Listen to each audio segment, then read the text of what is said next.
Are Stray Kids fans crazy stalkers who know no boundaries? Hi, my name's Casey and I'm your local Stray Kids fan, here to tell you why I don't think so.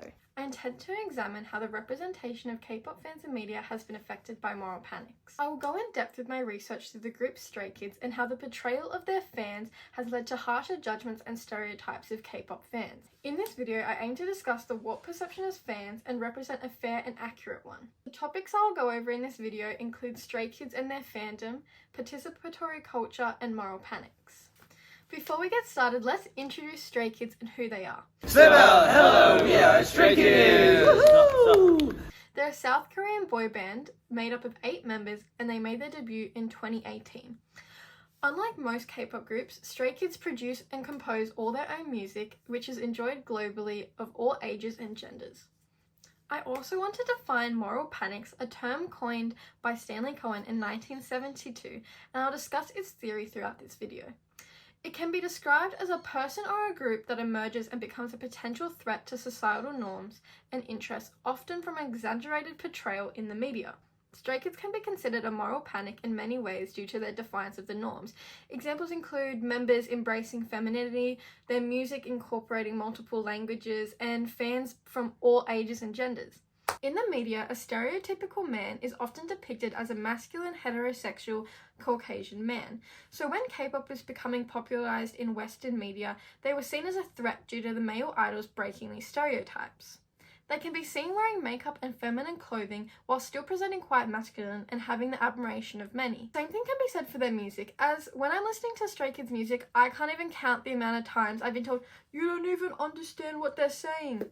And it just shows that people are threatened by things that they don't understand. Even though Stray Kids music isn't all in English and mostly Korean, I'm still able to appreciate and enjoy their music for what it is without tearing down someone else's interest. Another moral panic that can be seen in the Stray Kids fandom is actually the fans themselves.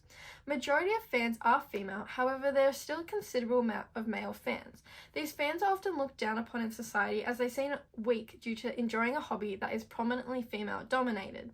Overall, what can be taken away from this is that people often feel the need to hide their interest due to the shame people put upon them from society, and the media often portraying their hobbies as weird or wrong.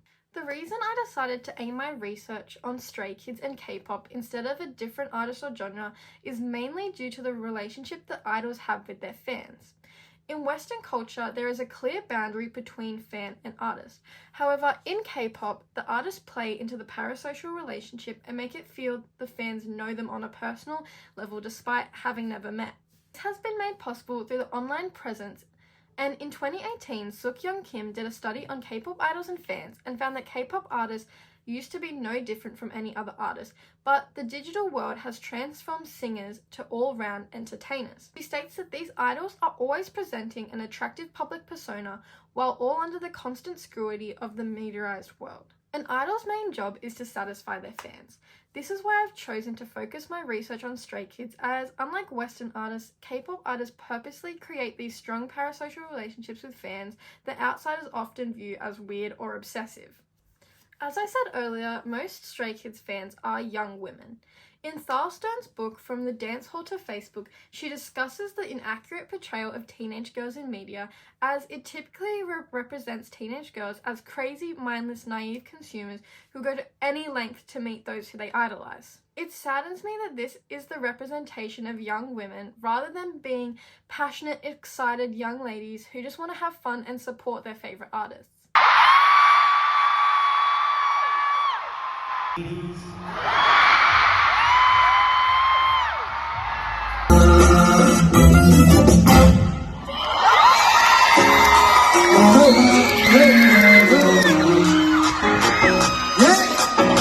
In my research, I typed into Google Stray Kids fandom, and the first generative complete that came up was toxic.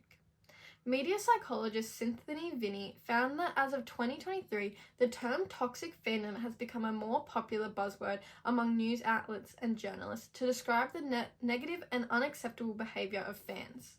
In every community, there is bound to be unethical behavior. However, it is unfair that the behavior of a few has become the representation of the whole community. In Ayuni and Hafeeza's book, they explore what it means to be a K-pop fan. It is discussed that being a fan is like being in a recognized religion, as it has a sense of community that was found to raise an individual's well-being. Their research found that K-pop fans use K-pop as a means of escapism. Rather than the obsessive portrayal in media, fans often use K-pop as a way to unwind after a long day or cheer themselves up when they're feeling down. This is why fans often seem so obsessive, because they're so passionate about the things that have helped them through tough times. A good comparison to show the unfair portrayal of K-pop fans is to compare them to sports fans. If we were to compare the two, there isn't a considerable difference between them. Let me just list a few for you. They both attend live events to watch and support their favourite groups. They both buy and wear merchandise. And they are always seen sharing their opinions online and having discussions with other fans. However, the main difference is that one of them is normalised and one of them is shamed upon. I have come to the conclusion on why this might be, as sports fans typically fit into the societal norms as a heterosexual man, whereas K-pop fans are often females or part of the LGBTQ community and don't fit into the norms. Okay, let's talk about participatory culture. Henry Jenkins identified in 2006 that fans are far from passive followers and in fact are creative, active contributors to pop culture rather than blind consumers. The goal of Jenkins' research is to prove that fan culture is a diverse and complex community, unlike the obsessive and simple-minded agenda being portrayed. The Stray Kids fandom has hugely contributed to K-pop culture through content such as dance and song covers, fan art, fan fiction, and even some have made an income through creating merchandise or social media accounts.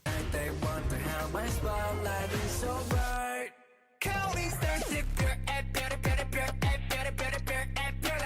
The moments when I close my eyes, all I see is red light. 어쩌나 가만히 둘 수 없는 걸. Maharani Leksmono found that content produced by K-pop fans also includes fan activism. This can include things such as hosting charity events, crowd-funded initiatives, creating a social campaign, as well as starting #activism. Fans not only use their shared interest to come together and deliberate, but also to participate in social movements and injustice, something that has not been portrayed in the media.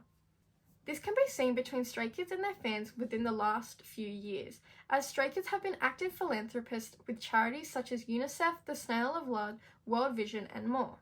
Due to the relationship Stray Kids have with their fans, fans easily followed in their footsteps through contributions such as spreading awareness and donations. This shows the compassion of fans and their willingness to support their favourite artists. However, these acts are rarely shown in the media, and instead they are depicted as obsessive, cringy, and mindless followers. Throughout my research, I have found that Stray Kids fans are depicted as obsessive, mindless, naive, invasive, crazy individuals. However, this is in fact far from the truth. They are compassionate, creative, supportive people just trying to experience the joys in life without the harsh criticism from the media. Fans should not have to hide away their interests and hobbies to fit into societal norms, but instead the ones who feel threatened should learn to be more accepting of the things that they don't understand. One of my biggest takeaways from this research is the irony of the media's portrayal of K-pop fans. They are seen as crazy stalkers, when in fact it's journalists, news outlets, and paparazzi that are the rude, invasive stalkers, and they need to take a page out of fans' book to learn how to be more respectful to others. Before I go, I just wanted to stop and say I hope you've learned something about fans, and the next time you see us being portrayed in media, you stop and think if this is an accurate representation of our fandom. That is all from me. My last thing to say is stand Stray Kids.